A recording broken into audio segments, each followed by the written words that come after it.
Hello po, ako nga po pala si Guria. Magandang umaga po sa inyong lahat, magandang gabi, kung saan man kayo sa lupalop ng mundo, kung gabi man dyan, kung umaga, di magandang umaga. Ito po yung kwento ng buhay ko. Nakatira po ako sa Amerika ngayon, pero nasa truck lang po kami, wala po kaming bahay. Yung asawa ko po, isa po siyang truck driver.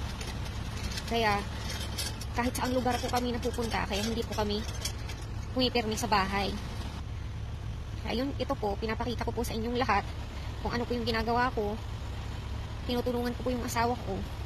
Sa totoo lang po, pang ano pa lang po naman ito, pang going 3 months po sa sa trabaho na to. Dati po sumasama din po ako sa kanya. Sa ibang company naman po yun. Pero hindi po ito yung ginagawa namin. Ano lang po yun, drop and hook, or yung mga load po namin, drop and hook, yung tinatawag nilang drop and hook, yun po yung papalitan mo yung trailer mo, pero may load na siya, ready na siya. Ida-drop mo lang yung empty mo, tapos i-hook mo yung loaded na trailer. Meron din pong live load, tsaka live unload.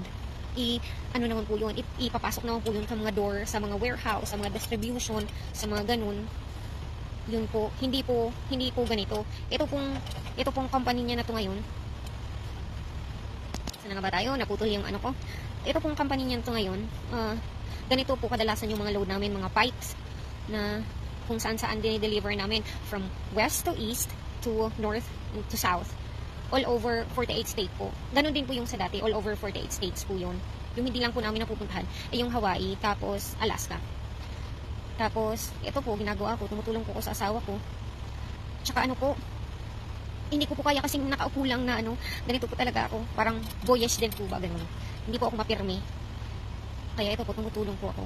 Tsaka, napapabilib po yung asawa ko kasi madali lang daw akong, madali ko lang daw kung pag-aralan yung mga dapat gawin. Kasi nagtatanong-tanong po ako kung anong pwede kong maitulong, ganyan-ganyan. Sabi nga niya, yung kulang na lang po sa akin yung pag-drive na lang. Tsaka nililigawan niya po ako doon. Gusto niya po palagi niya po ako tinatanong kung kailan ako magdadrive. Sa, ko naman po, magdadrive ako, tapos tumutulong pa ako sa kanya, tapos ako pa yung nagluluto, ako pa yung nagbubukit nagtitrim sa buhok ng alaga namin. May alaga po kaming aso. Yun po yung anak namin kasi wala po kaming anak. Ito po yung buhay ni Guria, tsaka ni Gurio, tsaka ni Kaykay dito sa Amerika. Nakatira lang po kami sa truck, wala po kaming bahay. Kasi hindi naman po kami pumipirmi sa isang bahay. Wala din pong silbi. Kung may bahay nga kami, hindi naman po namin yun maalagaan kasi lagi po kaming nasa biyahe. Tsaka dati po, may trabaho po ako. Magkasama din kaming dalawa ni Gurio sa trabaho. Kaso lang po, yung nag-decide siya na mag-change ng career, mag-iba siya ng trabaho. Sabi niya po, dapat mag-resign daw po ako. 1 buwan lang po yan. Nagpatuloy pa din po ako sa trabaho ko. Tapos sa school po yun. Tapos siya po nag-drive na. Sabi niya, 1 buwan lang po siya. Sabi niya, kailangan ko daw mag-resign kasi kailangan ko daw sumama sa kanya. Hindi nag-resign po ako, tapos sumama po ako sa kanya. Kailangan niya daw po ako. Yung pala, pagdating dito sa truck, nag-aaway lang din naman kami. Kasi syempre, di ba, ang liit-liit ng truck, tapos yun, nagbabangayan. Syempre, hindi mo naman maiwasan yung mga ganyan. Tsaka kayo lang dalawa, ang liit-liit ng truck. Yun po, wala po kaming toilet, wala po kaming bathroom sa truck. Nagbabathroom po kami, nagto-toilet po kami, naliligo po kami sa mga truck stop. Kasi meron naman po silang paliguan, magbabayad lang po kami. Pero sa mga driver po, sa tuwing nagpapa-fuel, nagpapa-diesel po sila, may mga points po yun, may mga tinatawag silang rewards card. Yung rewards card po nila, doon po naiipon yung mga points nila. Tapos, nakakalibre po sila ng mga drinks, coffee, tsaka libreng ligo din po. Yung sa laundry lang, sa laba lang ang may bayad talaga. Pero pag regular, madami naman pong naliligo doon sa mga truck stop, sa mga ganyan nga, sa mga truck stop. Kasi po yung mga taong nagka-camping, doon po naliligo po sila. Hindi ko na po alam kung magkano na po yung magkano na po yung bayad ngayon. Kasi po dati yung nagbabayad pa kami, yung wala pa kayong masyadong points, nagbabayad po kami ng $17, tapos yung sa iba $20, ganun po. Hindi ko na po alam kung magkano na po ngayon kasi hindi na po kami nagbabayad. Free na po yun sa amin kasi madami ng points. Yung asawa ko, madami na siyang points sa rewards niya. Sa rewards card niya. Tapos ito po, yun nga po, tumutulong po ako sa asawa ko. Mahirap naman po kung lagi lang akong nakaupo sa passenger seat, tapos wala po akong ginagawa. Habang siya, minsan, nauulan na, naiinitan. Habang ako po nakaupo, kaya tinanong ko sa kanya kung anong pwede kong gawin. Napag-aralan ko naman po ng mabilis, ng madali yung ginagawa niya. Kaya ngayon po, naiiwanan niya ako. Alam ko na yung ginagawa ko. Pero nag-ano pa din siya. syempre, gumagabay pa din siya. Syempre, ito yung siya naman talaga yung dapat yung magtatrabaho nito. Tumutulong-tulong lang ako. Tsaka ano po pala, Bisaya po pala ako. So, hindi po lahat ng mga video ko, ng mga video namin, Tagalog, nagtatagalog po ako. Kasi nauubusan din po ako ng Tagalog. Gaya po ng English, nauubusan din po ako ng English. Kasi yung natural naman na salita ko talaga, Bisaya po talaga ako.